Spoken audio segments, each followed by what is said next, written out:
আবার গায়ে জোর হইলে 400-500 ইনকাম করা যায়, মোর তো আর গায়ে জোর নাই। আস্তে আস্তে আধুনিক সভ্যতার এই যুগে মানুষের উন্নত জীবনযাপনের পাশাপাশি নৌকায় জীবন ধারণের ব্যতিক্রম চিত্রও এখনও দৃশ্যমান রয়েছে।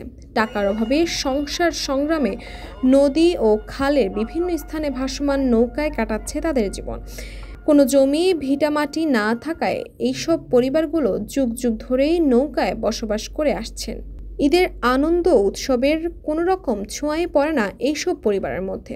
ছোট্ট একটি নৌকায় ভোর থেকে রাত পর্যন্ত এপার ওপার লোক আনা নেওয়া করে যেটুকু টাকা পায় তা দিয়েই চলে যায় তাদের জীবন। আবার গায়ে জোর হইলে 400-500 ইনকাম করা যায়, মোর তো আর গায়ে জোর নাই।